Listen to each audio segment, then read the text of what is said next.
What I'd like for you to do right now, I want you to think about your dream, because I'm in a room full of dreamers. Think about your dream right now. I want you to think about it and envision it. Now, ladies and gentlemen, let me share something with you. I do not believe that any of us have dreams that were not given to us for the purpose of accomplishing those particular dreams. And I want to share something with you that has changed my life. I started out, as was indicated by Jack, it's very humble beginnings. I don't know what that dream is that you have. I don't care how far-fetched it might appear to be. I don't care how disappointing it might have been as you've been working toward that dream. But here's what I know, that dream that you're holding in your mind, that it's possible. Let's say that together, please. Say, it's possible. See, sometimes we can't say, I can do that. But what we can say, that it's possible that I can have my dream. As we run toward it, as we work on it day in and day out. No one, ladies and gentlemen, could have convinced me when I started out just over 6 years ago, working on my dream. And I want you to think about whatever your dream is, because I was willing to take a chance. And most people won't do that. Most of the people that you talk to try and bring them into the business, these are not risk takers. Most people have done all that they're ever going to do. They raise a family, they earn a living, and then they die. But people who are running toward their dreams, life has a special kind of meaning. And here's what I will share with you, that in the process of working on your dreams, you are going to incur a lot of disappointment, a lot of failure, a lot of pain, a lot of setbacks, a lot of defeats. But in the process of doing that, you will discover some things about yourself that you don't know right now. What you will realize is that you have greatness within you. What you'll realize is that you're more powerful than you can ever begin to imagine. What you will realize is that you are greater than your circumstances, that you don't have to go through life being a victim. As Jack indicated, I was born in Miami, Florida, in an area called Liberty City, in an abandoned building on a hard linoleum floor with my twin brother. We were 6 weeks of age. We were adopted. When I was in 5th grade, I was identified as EMR, labeled educable, mentally retarded, put back from the 5th grade into the 4th grade, and stayed in that category until I got out of high school. I don't have any college training, but I met a high school teacher who one day changed my life. I was waiting on another student, and when he came in, he said to me, young man, go to the board and write what I'm about to tell you. And I said, I can't do that, sir. He said, why not? I said, I'm not one of your students. He said, it doesn't matter, follow my directions now. I said, I can't do that, sir. He said, why not? I said, because I'm educable, mentally retarded. And he came from behind his desk and he looked at me. He said, don't ever say that again. Someone's opinion of you does not have to become your reality. Man, Mr. Leroy Washington did something for me. He started planting seeds in my mind that enabled me to begin to dream, as Dexter has been doing for you. And ladies and gentlemen, I started working on my dream. And most people don't work on their dreams. Why? For many years I didn't. One is because of fear. The fear of failure. What if things don't work out? And the fear of success. What if they do and I can't handle it? The other thing is that most people, ladies and gentlemen, they get comfortable. They stop growing, they stop working on themselves, they stop stretching, they stop pushing themselves, and they end up becoming very cynical about life, and they throw in the towel on themselves, on their families, and on their dreams. And the other thing is that most people don't feel worthy. What I'm doing now, I could have been doing years ago. But because I did not have a college education, because I didn't believe in myself, because I allowed other people's opinion of me to control my destiny, I didn't act on my ideas. So I applaud you for your dreaming, for your running toward your dream. I applaud you for believing in yourself, because that's what life is about, stretching and challenging, looking for ways that you can begin to improve yourself. And ladies and gentlemen, as a result of stretching out, of acting on my dream, and I don't know what that dream is for you, I can tell you that it's possible. No one could have convinced me that after just over 6 years, I will have my own book entitled Live Your Dreams. Just over 6 years, I will have 5 specials on public television. Just over 6 years, I've done motivational speaking for AT&T, Procter & Gamble, McDonald's Corporation, Xerox, IBM. Just over 6 years. I will now have my own talk show that will premiere on Monday, Labor Day. I'm saying to you, your dream is possible. Your dream is possible. But not only is it important that you believe and begin to know that it's possible for you to live your dream as you run toward it, but I've done something that I want to share with you called Choosing Your Future. In fact, I've developed a set of tapes talking about how to begin to create your own reality by choosing your future. And not only is it important for you to know it's possible for you to choose your future, but it's necessary that you work on yourself, that you develop yourself. It's necessary that you get the energy drainers out of your life, people who don't want anything, people who are not striving, people who are not challenging themselves, people who aren't growing, people who have stopped dreaming. It's necessary that you align yourself with people and attract people into your business who are hungry, people who are unstoppable and unreasonable, people who are refusing to leave life just as it is and who want more. My mother used to say, birds of a feather flock together. If you run around with losers, you will end up a loser. It's necessary that you get the losers out of your life if you want to live your dream.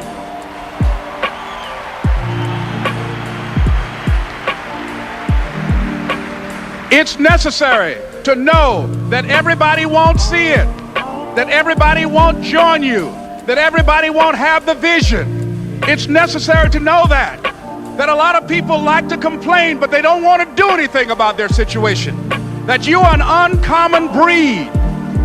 You have to know within yourself that I can do this. Even if no one else sees it for me, I must see it for myself. That's necessary. It's also, ladies and gentlemen, necessary that you be creative when you're working on your ideas, that you understand the importance of changing up, of readjusting your strategies. Many times we can have a great idea, but if you're not advancing it in the right way and things don't happen, you become discouraged and think the idea doesn't work. No, that's not true. It's necessary that we become creative. I remember when I was in New York walking down the street, and a guy approached me and said, "Hey, mister, can I shine your shoes?" And I said, "No, I'm in a hurry. I don't have time." I kept walking. Someone else said, "Hey, man, your shoes look clutty. May I shine your shoes?" I said, "No, I don't have time. I'm sorry, I'm busy." And I was walking fast, and many people solicited me for my business. And then finally, a young man stepped in front of me, and he said, "Excuse me." And he started counting, 97, 98, 99, 100. He said, "Sir?" I said, "Yes." He said, "Come here, please." I said, "What is it?" He said, "Today is my birthday. And every year, just to thank God for another year of life, the 100th person who passes my shoe shine stand, I offer them a free shoe shine. Would you give me the honors?" I said, "Why, sure." I got up on the shoe shine stand, George, and I sat there and he shined my shoes diligently. And when I got down, I looked at them, they were sparkling. And I was walking away and I said, "Thank you." And I stopped, I said, "Excuse me, but how much do you usually charge?" He said, "Only $2. I said, "I tell you what, today's your birthday. Here's $5, keep the change." He said, "Thank you." As I was walking away, looking in the opposite direction at other people coming, he started counting again. 97, 98, 99, 100.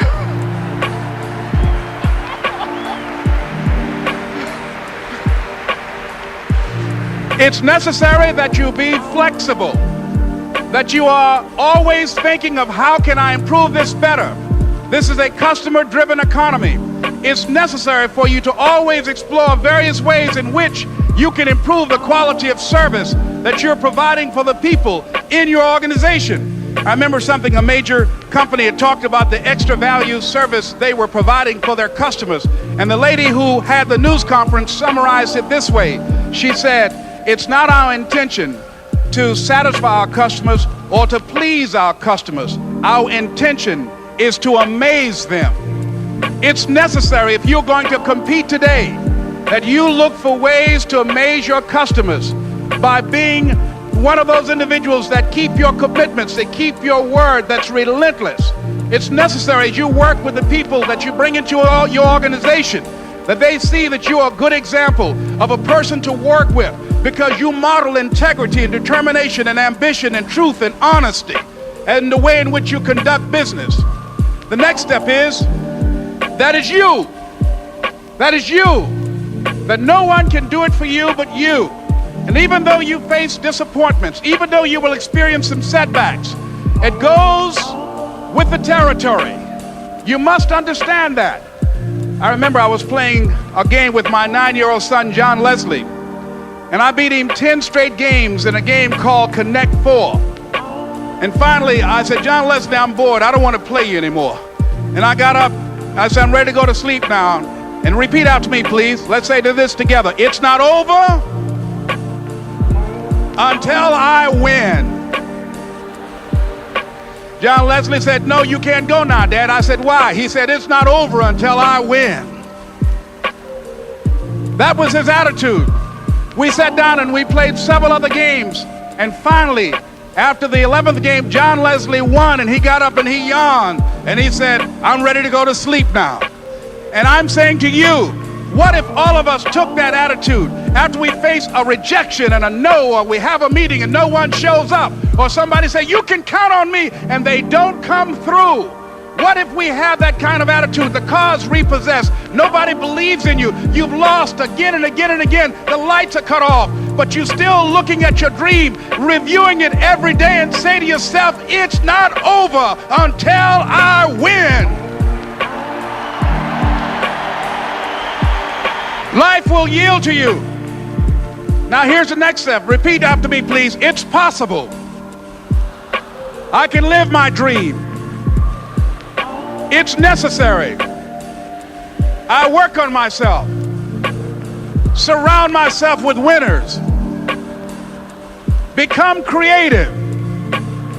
It's me. I've got to make it happen. It's not over until I win.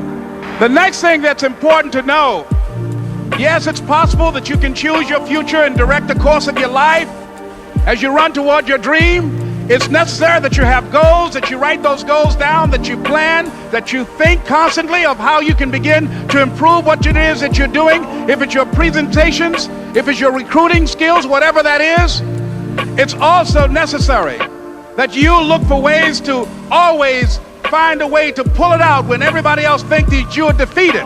That you've got to take personal responsibility to know that in order to become successful, you've got to make it your personal business to do it. But the next thing, ladies and gentlemen, I want to share with you that some of you already know that it's hard. It's not easy. It's hard changing your life. It was hard when just over 3 years ago, in the Penobscot building in Detroit, Michigan, where I was operating my business, and I fell on some hard times, and I was sleeping in my office. It was hard coming into the lobby, and the security said, excuse me, Mr. Brown, can we see you for a moment? And I said, yes, and I walked up to the counter, and he gave me an envelope.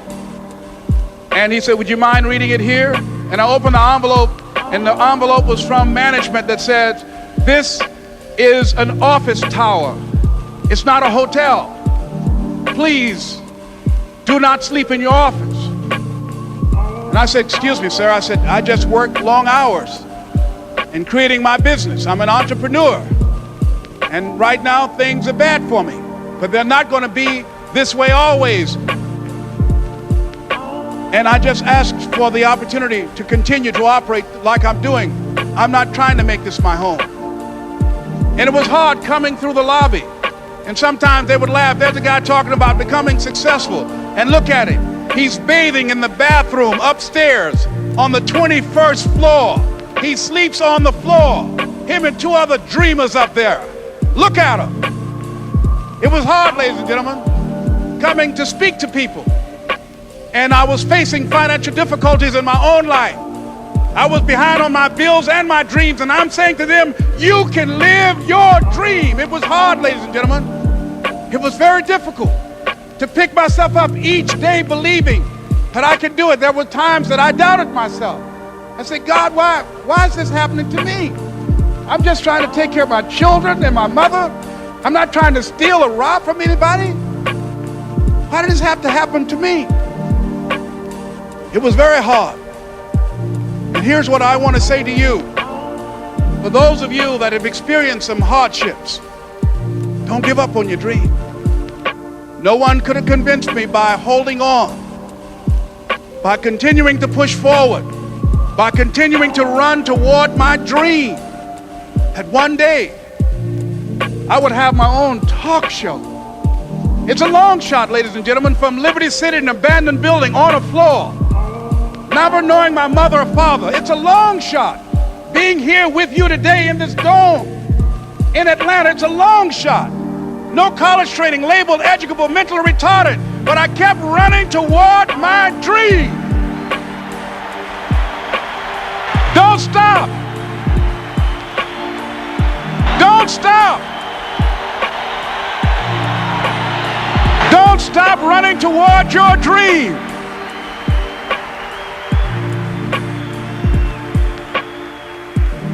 It's very important as you hold on to that dream. There are moments when you're going to doubt yourself. There are rough times are going to come, but they have not come to stay. They have come to pass. It's very important for you to know that. Don't say I'm having a bad day. Say I'm having a character building day. It's very important for you to believe that you are the one to make this happen. I remember this high school teacher, Mr. Leroy Washington, at the end of school one June, it was just a few days before we were supposed to leave, and I just got my report card, and it indicated that I'd failed history, and I'd failed English, and I would have to go to summer school. And I was feeling within myself that I was a failure, that I'm slower than most people in getting paperwork, and I was feeling down on myself and very negative. And Mr. Washington was giving a speech to the graduating seniors, and I was in 11th grade. And even though I wasn't supposed to be in there, I went in there because the speech he was giving, that speech was for me. And as he talked, my heart began to beat fast. Tears began to run down my eyes, and I was in the back just listening to him, because he said, and he was a very dramatic man. I still talk to him to this day. He said, as graduating seniors of Booker T. Washington High School, I want you to know that you're blessed and highly favored, and that as you go toward the future, begin to know that you have greatness within you. And if just one of you here begin to envision yourselves as being blessed and highly favored to reach your goals, if just one of you capture the essence of what that means, that you have greatness within you and a responsibility to manifest that greatness, that you can make your parents proud, you can make your school proud, you can touch millions of people's lives, and the world will never be the same again because you came this way. And the students gave him a rousing standing ovation. And as he left the auditorium, I ran down the steps and I caught him in the parking lot. I said, Mr. Washington? He said, yes. I said, do you remember me, sir? He said, no. I said, my name is Leslie Brown. My mother, she works in the cafeteria here. I'm one of the twins, Leslie and Wesley. I said, Mr. Washington, but you know, I got these big dreams. I like talking to people. I love people. I said, I want to work with people, and I got this dream of buying my mama a home. Could I do that, Mr. Washington? He said, it's possible, Mr. Brown. And as he walked away, I called him again. I said, Mr. Washington? He said, what do you want now? I said, I'm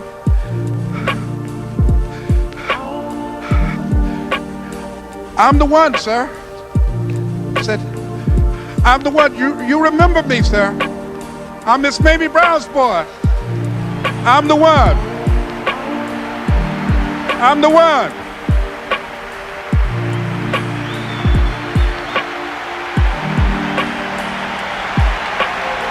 And you must feel that's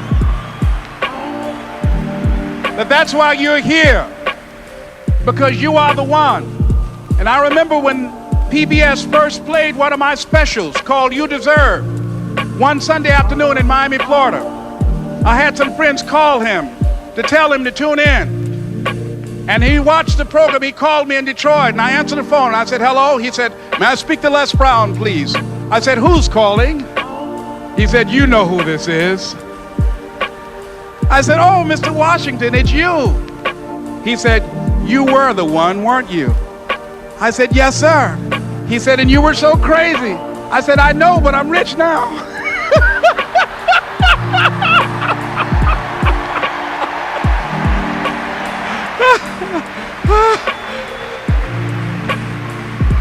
Ladies and gentlemen, it's not going to be easy. It was hard laying on the floor of the Penobscot building, looking out of the window, daydreaming, saying, Les, can you do this? Can you make this happen? I used to listen to tapes day in and day out about See You at the Top, my great friend Zig and Dennis Waitley and different other motivational speakers, and Dr. Norman Vincent Peale and Dexter saying, don't let nobody steal your dream. I used to ask myself, can I do this? And something said within me, you're the one. You're the one. Now let me tell you something, ladies and gentlemen. While you're here, and before you go back home to your respective cities and communities, write down at least 5 reasons on why you deserve your dream, on why you won't give up, what's going to make you unstoppable, why you must be unreasonable, because logical, practical thinking says you can't do it today. But if you want to produce unreasonable results in your life, like living your dream and taking charge of your destiny, you've got to be an unreasonable person. You've got to be an uncommon person. So write down the reasons of why you're here. My first major goal was to buy my mother a home. And let me tell you something, ladies and gentlemen. What will reasons do, Les? Nietzsche said, if you know the why for doing, you can endure almost anyhow. What do you mean by that? If you know why you're doing something, when the hard times come, and they're going to come, when the disappointments and the rejections come, and they're going to come by the truckloads, your reasons will be your rod and staff to comfort you, to pick you up. Once again, I got a saying on one of my tapes, if life knocks you down, try and land on your back, because if you can look up, you can get up. Let your reasons get you back up.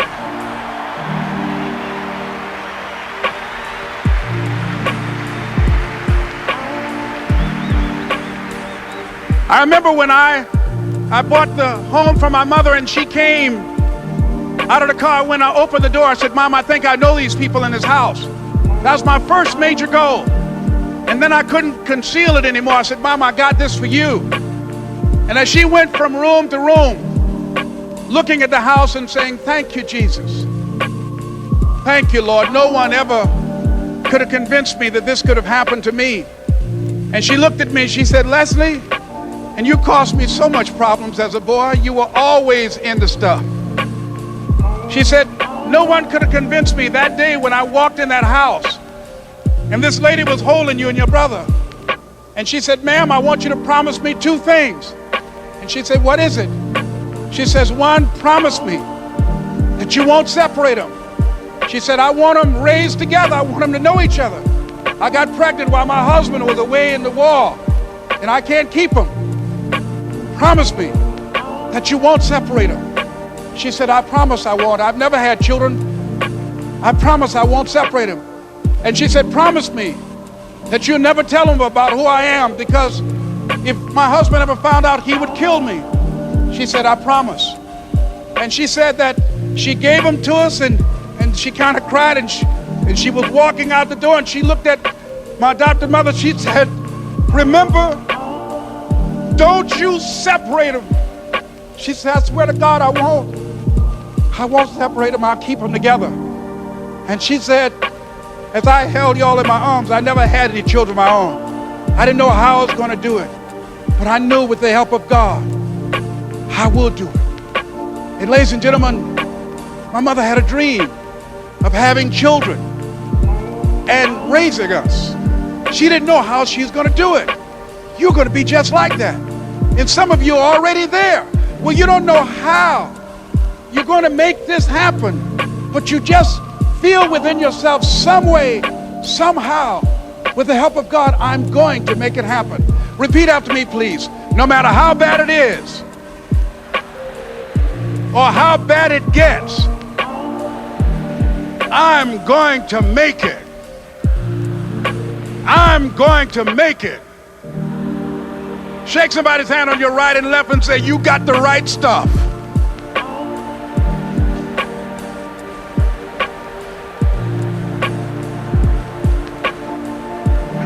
So yes, it's possible for you to live your dream. It's necessary that you associate with winners, that you work your system, that you are relentless, that you never give up.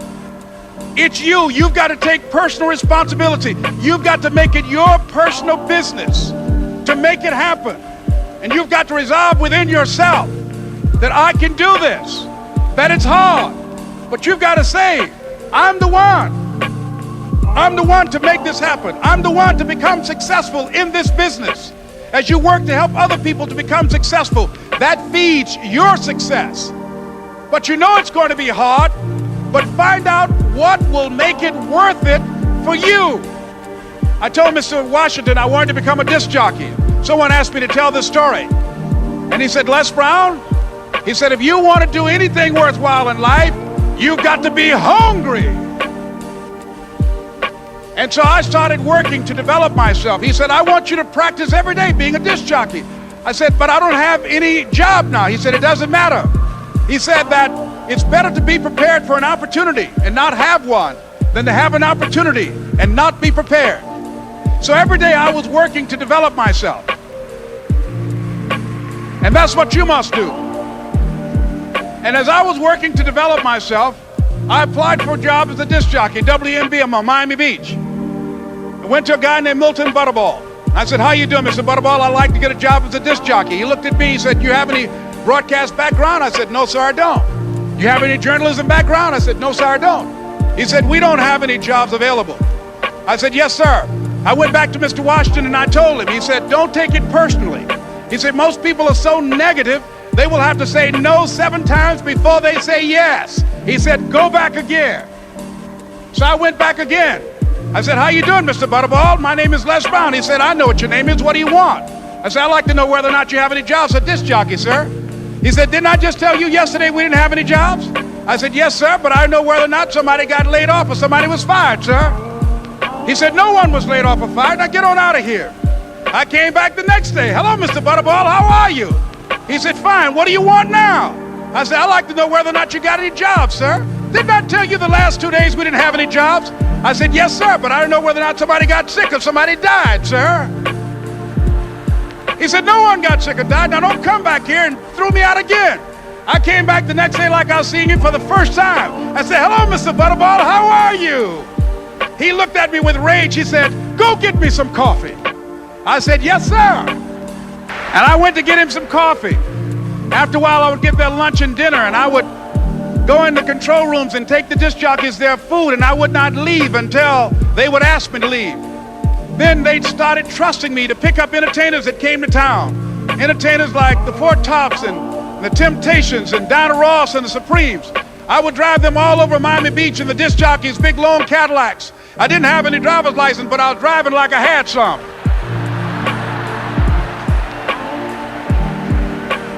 And one day, one Saturday afternoon, while I was at the radio station, a guy named Rock was drinking while he was on the air. I was the only one there, looking at him through the control room windows, walking back and forth, young, ready, and hungry. I was saying, drink, Rock, drink. Drink, Rock. I'd have gone to get him some more if he'd asked me to. Pretty soon the phone rang and it was the general manager. And I answered the phone. I said, hello? He said, Les, this is Mr. Klein. I said, I know. He said, Rock can't finish his program. I said, I know. He said, would you call one of the other DJs in? I said, yes, sir. I hung the phone up. I said, now he must think I'm crazy. I called my mom and my girlfriend, Cassandra. I said, y'all turn up the radio and come out on the front porch. I'm about to come on the air.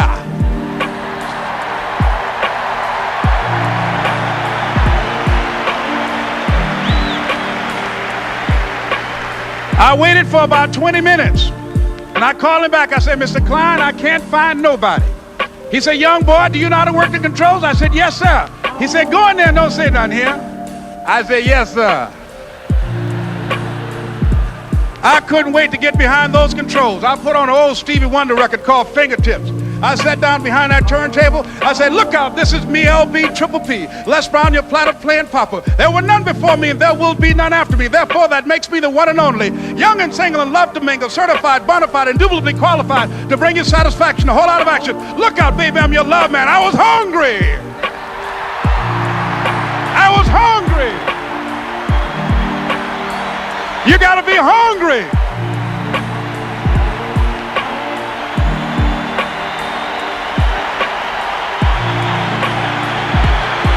You gotta be hungry.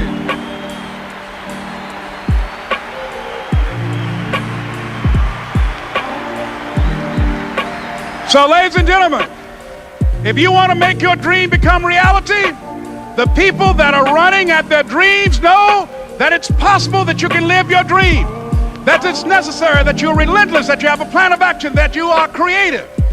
The people that are living their dream are finding winners to attach themselves to. The people that are living their dreams are the people that know that if it's going to happen, it's up to them. And they're resolving within themselves, it's not over until I win. The people that are running after their dream know they're going to have hard times. They keep on running because they're saying within themselves, I'm the one, no matter how bad it is or how bad it gets, I'm going to make it. The people that are running after their dreams are the people that are hungry. Shake somebody's hand on your right and left and say, you gotta be hungry. And as you run towards your dream, I want to dedicate this to you that I love very much. I want to thank Dexter and all of you. It's something that I'm known by. It's on our tapes called Choosing Your Future, and it says simply this, that if you want a thing bad enough to go out and fight for it, to work day and night for it, to give up your time, your peace, and your sleep for it, if all that you dream and scheme is about it, and life seems useless and worthless without it, and if you gladly sweat for it and fret for it and plan for it and lose all your terror of the opposition for it, and if you simply go after that thing that you want with all of your capacity, strength and sagacity, faith, hope and confidence, and stern pertinacity, if neither cold poverty, famish or gall, sickness or pain or body and brain can keep you away from the thing that you want, if dogged and grim you besiege and beset it, with the help of God you'll get it. This is Mrs. Mamie Brown's baby boy, Leslie Calvin Brown, saying it's been a plumb pleasing pleasure as well as a privilege. Thank you.